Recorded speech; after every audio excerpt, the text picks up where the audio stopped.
The baby's wails echoed through the ranch house as Jedediah Thornfield stumbled from room to room, his shirt stained with milk and his eyes bloodshot from 3 sleepless nights.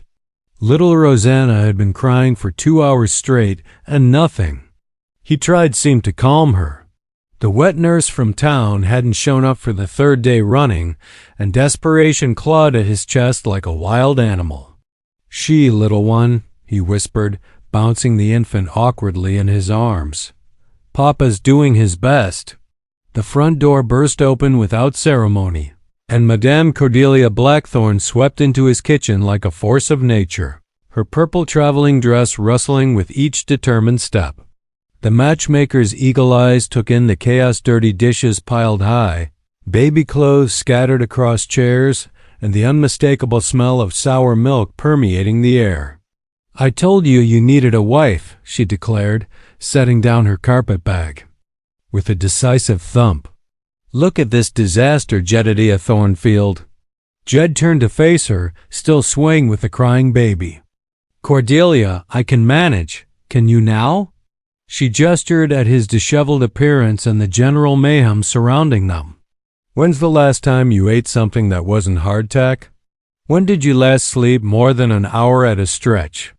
Rosanna's cries intensified, and Jed felt his composure cracking. "She won't take the bottle. I don't know what I'm doing wrong." Without invitation, Cordelia approached and examined the baby with practiced eyes.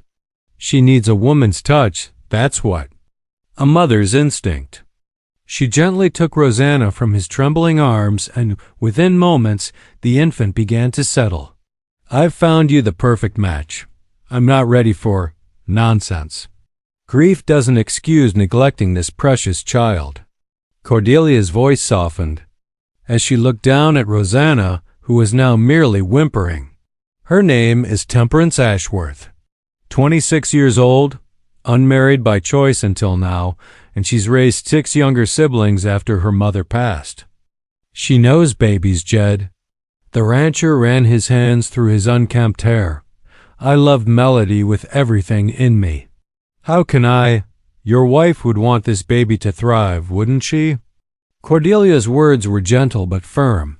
"She'd want you to find help, to find happiness again. I'm not asking you to forget Melody. I'm asking you to live." Rosanna had fallen asleep in the matchmaker's arms, her tiny fist curled against the woman's chest.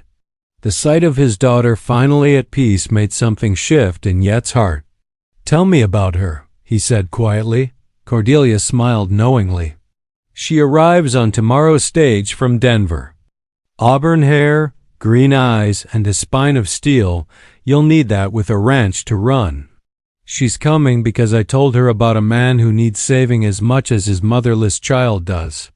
"She agreed without meeting me?" "I have a reputation for successful matches, Jedediah. Temperance trusts my judgment." Cordelia carefully transferred the sleeping baby back to his arms. "The question is, do you trust mine?" As he looked down at his peaceful daughter, Jed felt hope stirring in his chest for the first time since Melody's death 3 months ago. The morning stage arrived with a cloud of dust and the thunder of hooves, and Temperance Ashworth stepped down onto the platform with the grace of someone accustomed to new beginnings. She wore a practical navy traveling dress and carried herself with quiet confidence, her auburn hair pinned neatly beneath a simple bonnet. Her green eyes surveyed the small town of Millbrook with curious interest rather than judgment. Jed watched from across the street, Rosanna sleeping in his arms, his stomach twisted into knots. He'd spent the dawn hours pacing his porch, alternately hoping the woman would be everything Cordelia promised, and terrifying himself with the possibility of disappointing another person he cared about. "That's her," Cordelia whispered beside him. "Go on then, introduce yourself properly." With legs that felt like lead, Jed crossed the dusty street. Temperance noticed his approach and turned to face him, her expression open but assessing. Up close, he could see the intelligence in her eyes and the gentle strength in the set of her shoulders. "Miss Ashworth?" "I'm Jedediah Thornfield. His voice came out rougher than intended. "Mr. Thornfield." She offered a slight curtsy, her gaze moving to the bundle in his arms. "And this must be Rosanna." Something in her voice warmth mixed with immediate concern made him feel less like a specimen under examination. "She's been fussy since her mother passed. I'm afraid I'm not much good at this."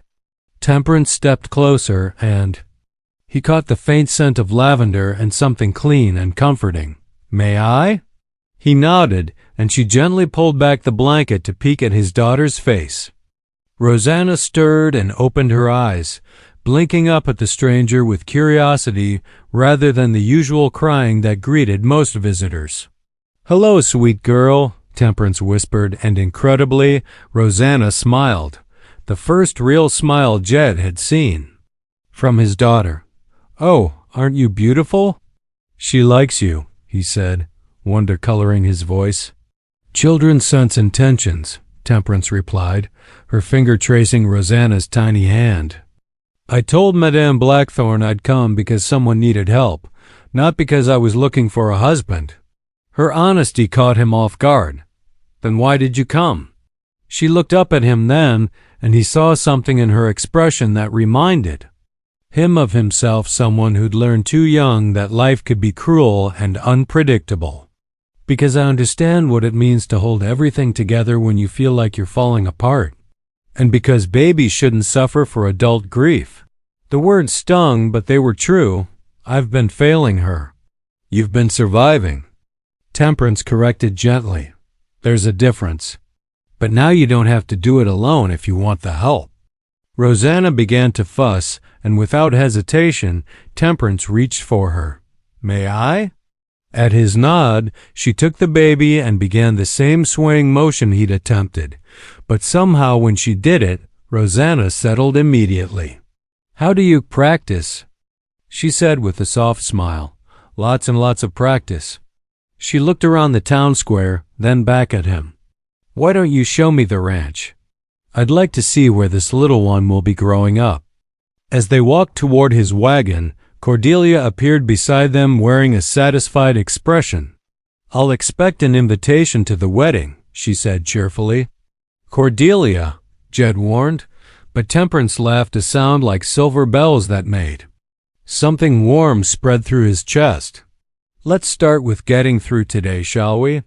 Tomorrow can take care of itself." For the first time in months, Jed found himself almost smiling. The Thornfield Ranch sprawled across rolling hills dotted with oak trees, the main house a sturdy two-story structure with a wraparound porch that had seen better days. As Jed helped Temperance down from the wagon, she took in the peeling paint, sagging fence posts, and overgrown garden with the practical eye of someone who understood that maintaining a home required constant attention. "It's a good foundation," she said diplomatically, shifting Rosanna to her other arm. "It was beautiful when Melody was alive," Jed said quietly, his voice carrying guilt and regret. "She had a way with growing things, made everything bloom." Temperance studied his profile as he stared at the neglected flower beds. "Grief can make it hard to see past what was to what could be again, but gardens can be replanted, Mr. Thornfield." Inside, the house told a story of recent tragedy and masculine helplessness. Dishes sat unwashed, laundry hung half-dry on chairs, and dust covered surfaces that had once gleamed. But Temperance also noticed the solid craftsmanship of the furniture, the large windows that let in abundant light, and the stone fireplace that would make the main room cozy in winter. "The kitchen's back here," Jed said, leading her through rooms he obviously hadn't spent much time in lately.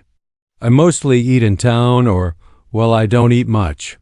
The kitchen was the worst of it, milk-stained counters, empty bottles scattered about, and a stove that looked like it hadn't been properly cleaned in weeks. But it was spacious, with good ventilation and a hand pump that brought water right to the sink. Rosanna began to fuss, and Temperance automatically began the gentle bouncing motion that seemed to work magic. "When did she last eat?" Jed looked stricken. I tried to give her a bottle this morning, but she wouldn't take it. The milk might have been—" He trailed off, embarrassment flooding his features. "Sour milk will make any baby refuse to eat," Temperance said matter-of-factly, without judgment. "Do you have a cow?" "Bessie. She's probably wondering where her morning milking went. Then let's start there. This little one needs proper milk, and you need to learn how to prepare it safely." She handed him the baby and moved toward the stove, rolling up her sleeves. "First, we'll get this kitchen clean enough to work in." For the next 2 hours they worked in surprising harmony.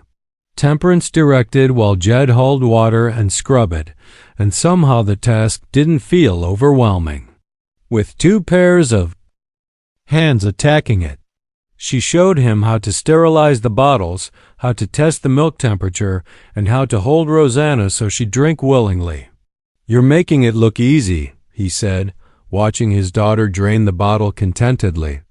"It's not easy," Temperance replied, kneading bread dough she'd somehow produced from his meager pantry.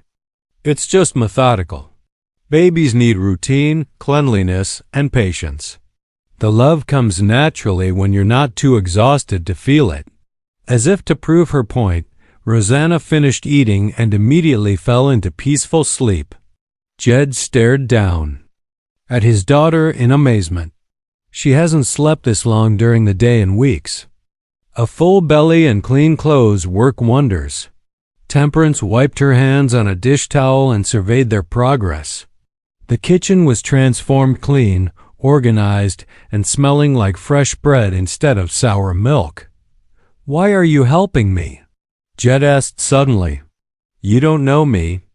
You could have a comfortable life in Denver, probably marry someone who could give you more than a broken-down rancher with a baby." Temperance was quiet for a long moment, her hands stilling on the towel. "My youngest brother was born when I was 16. Our mother died 3 days later, and my father, well, he took to drinking instead of caring for us. I learned that babies don't wait for adults to figure themselves out." She looked up at him then, and he saw strength tempered by compassion. "I came because Madame Blackthorne said there was a child who needed care and a man who was drowning. I've been both the child and the one doing the drowning, Mr. Thornfield. Neither is a place you should stay." The honesty in her words made his chest tight. "Call me Jed." "And you can call me Temperance." She smiled then, transforming her face from merely pretty to genuinely beautiful. "Now, shall we talk about arrangements?" They sat on the porch as evening painted the sky in shades of amber and rose. Rosanna sleeping peacefully in a clean cradle Jed had retrieved from the barn. The baby hadn't cried in 4 hours, a record that felt miraculous to the exhausted father. "I propose a business arrangement," Temperance said, her hands folded in her lap with businesslike precision. "I'll stay for 3 months, help you establish routines with Rosanna, get the household running properly. In exchange, you provide room and board and a small salary I can save." Jed studied her profile in the fading light. "And after 3 months, we reassess? If things are working, perhaps we extend the arrangement. If not, you'll be in a better position to find permanent help." She turned to meet his gaze. "I won't pretend to be your wife, Jed. I won't sleep in the master bedroom or play at being Rosanna's mother. But I will care for her as if she were my own." The clarity of her terms should have been reassuring, but instead, Jed felt an unexpected pang of disappointment. "What about Cordelia?" "She's expecting.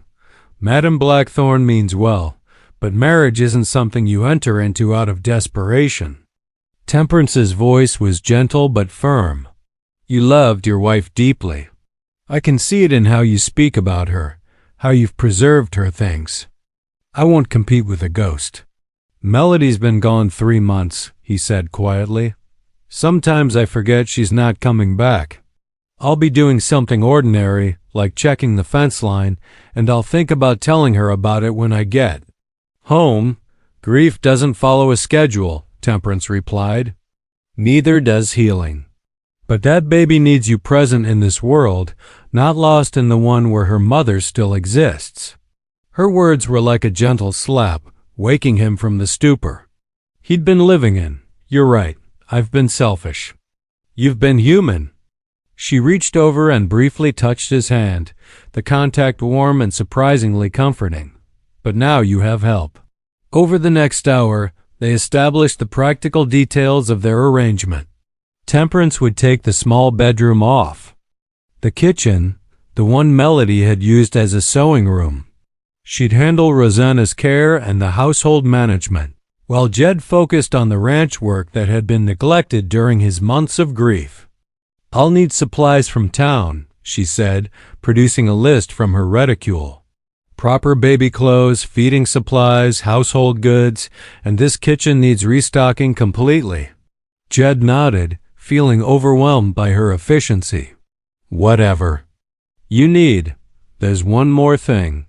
Temperance hesitated, then forged ahead. "People in town are going to talk.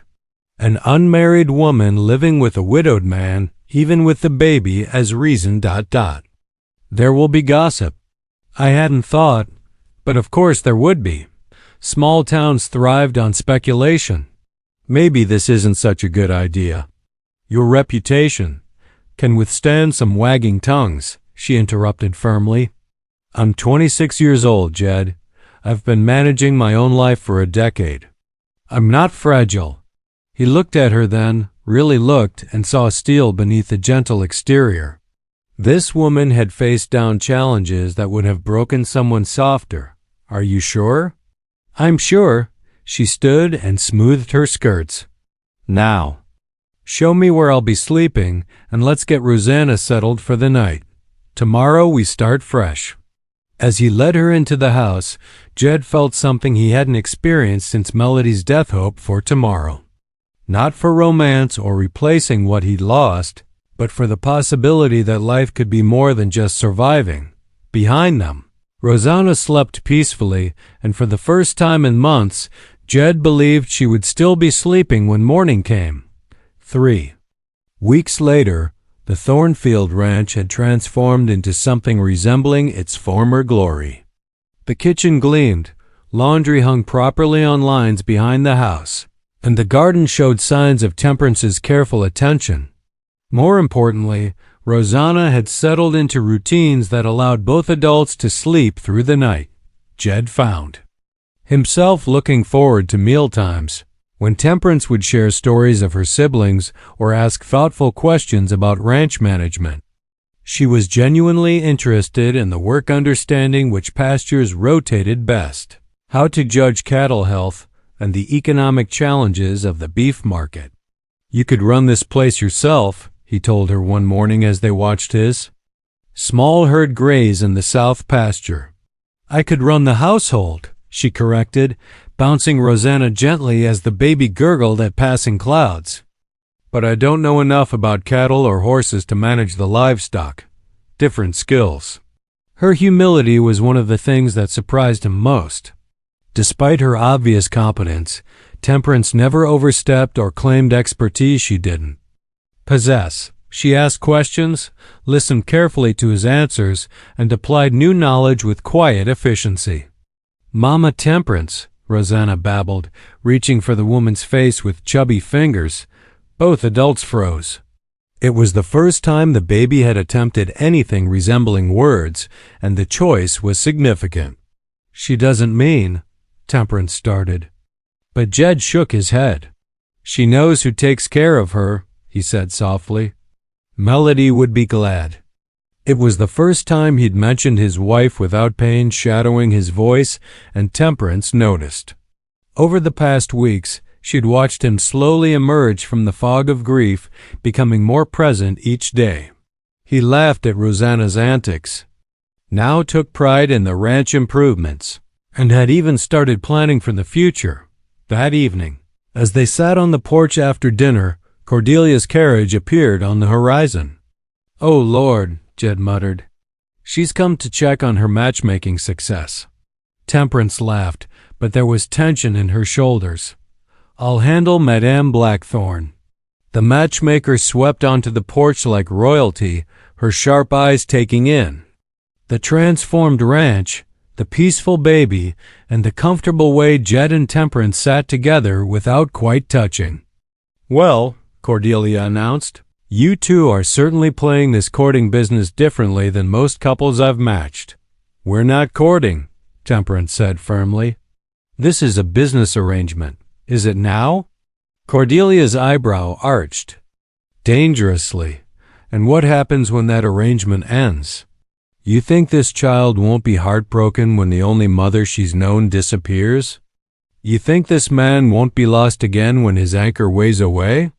Her words hit like physical blows, and Jed saw Temperance flinch. "Cordelia," he warned. "Don't Cordelia me, Jedediah Thornfield. I've been watching people dance around their feelings for 30 years. You two have built something real here, something good. But you're both too stubborn and scared to acknowledge it." Temperance stood abruptly. "I should check on dinner. Sit down." Cordelia's voice brooked no argument. "You've been hiding behind that business arrangement like it's armor, child. But I see how you look at that baby, how you look at him.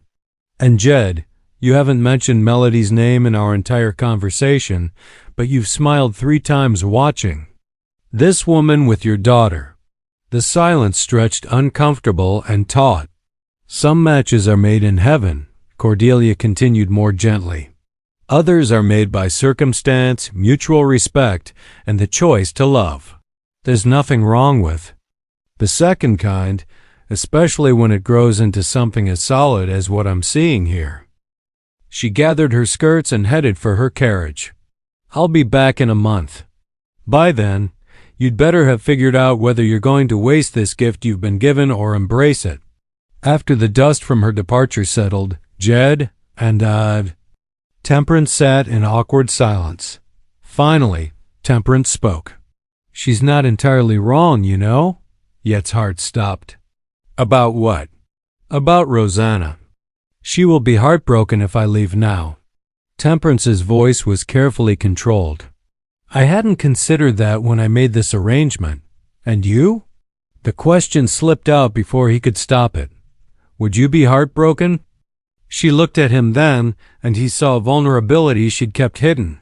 "Yes," she whispered, "I would be." The admission hung between them like morning mist, delicate and transformative.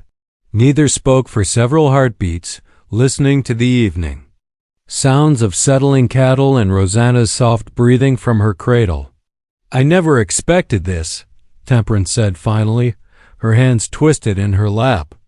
"When I came here, I thought I was helping a man get back on his feet so he could find a proper wife.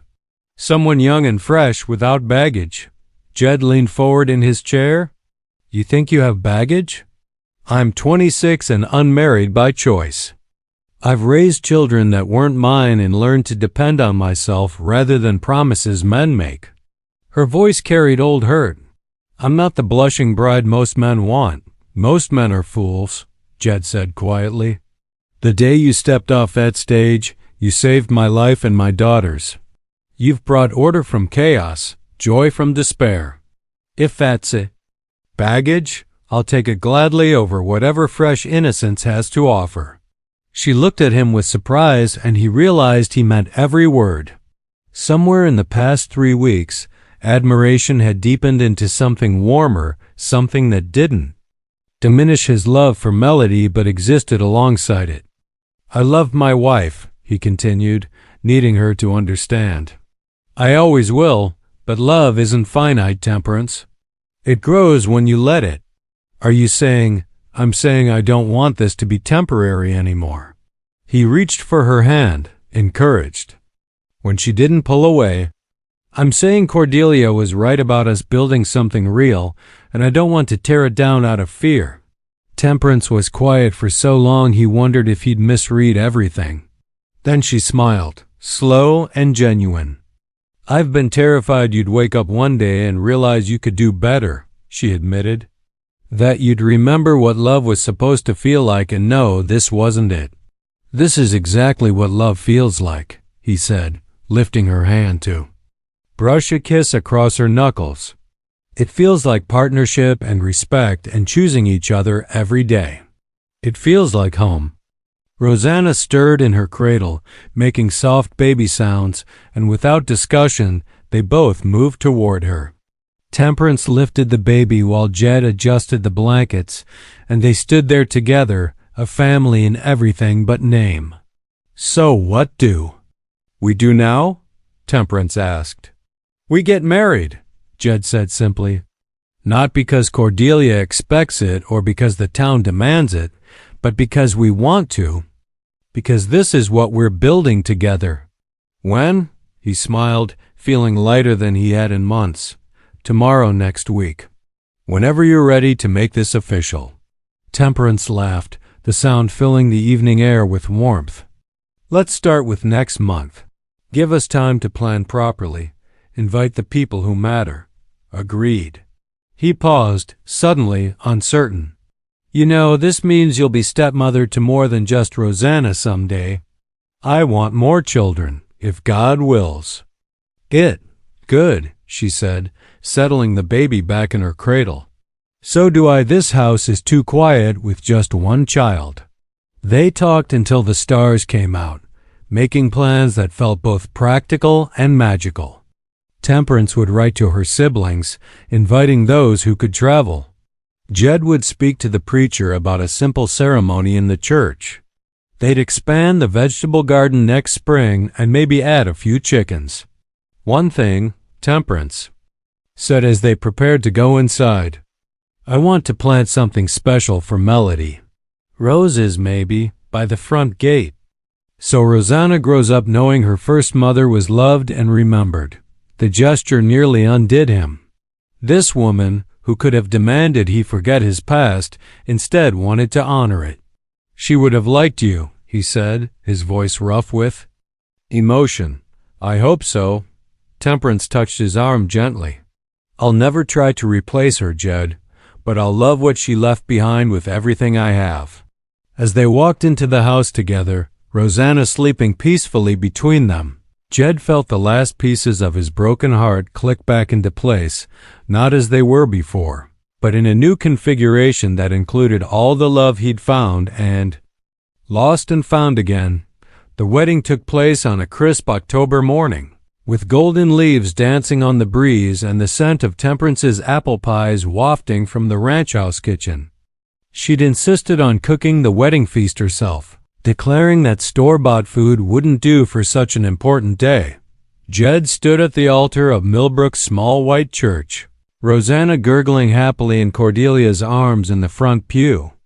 The matchmaker wore an expression of supreme satisfaction, having spent the morning telling anyone who'd listen that she'd known from the beginning these two were perfect for each other.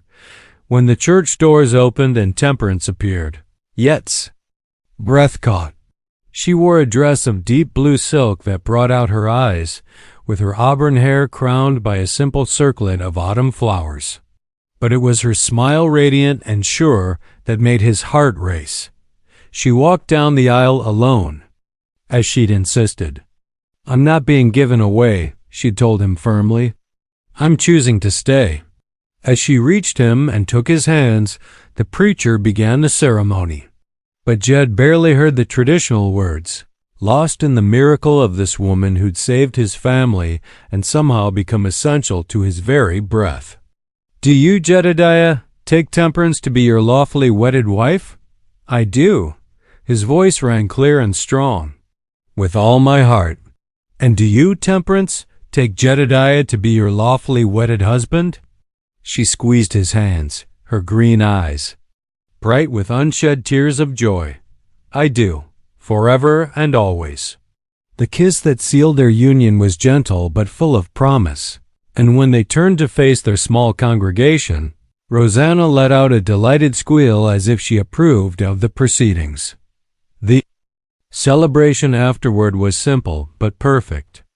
Tables set up in the ranch yard groaned under the weight of food prepared by the women of the town who decided to embrace Temperance rather than ostracize her. Children ran between the adults, and the sound of laughter filled the air. "I told you so," Cordelia said smugly, appearing at Yet's elbow as he watched his new wife dancing with his daughter. Yes, you did, he acknowledged. Thank you. Don't thank me yet, boy. Wait until you see what I've brought as a wedding gift. She gestured toward the road where a wagon was approaching. As it drew closer, Jed could see it was filled with young people, 3 men and 2 women who bore a strong resemblance to Temperance. My siblings, Temperance exclaimed, rushing toward the wagon with Rosanna still in her arms. You came. The reunion was tearful and joyous, with introductions and embraces all around. Jed found himself welcomed into the Ashworth family with warmth that touched his heart. These were good people, shaped by hardship but not broken by a dot as the evening progressed and the last guest departed. Jed and Temperance found themselves alone on their porch, Rosanna finally asleep after a day of excitement. No regrets? He asked, pulling his wife close against his side. Only that we waited so long to admit what we both knew, she replied, settling into the circle of his arms. This feels right, Jed, like coming home. Speaking of home, he said, producing a small wrap package from his vest pocket. I have something for you. Inside was a simple gold locket engraved with roses. For pictures, he explained. One side for Rosanna, one side for the babies we'll have together. Temperance's eyes filled with tears. It's perfect. But I have something for you too. She reached into her skirt pocket and pulled out a small painted miniature. I found this in Melody's things and had it framed. I thought ... I thought you might want it on your desk. It was a portrait of Melody holding newborn Rosanna, painted just days before the fever took her. Yet's throat tightened with emotion, but it was gratitude, not grief, that overwhelmed him.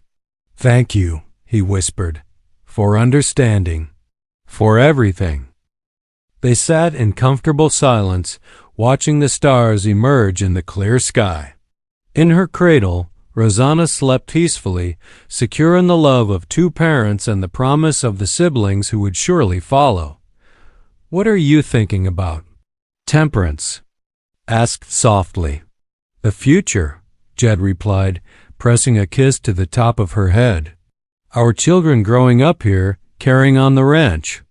Growing old together on this porch, watching grandchildren play in that yard. That sounds like a beautiful life, she said, tilting her face up for a kiss. It does, he agreed, and kissed her under the vast Montana sky, surrounded by the quiet sounds of their ranch, their daughter, their beginning dot in the distance. A night bird called to its mate, and the sound seemed to carry a blessing on the one to promise that love, when built on respect and choice and daily commitment, would endure through whatever seasons lay ahead.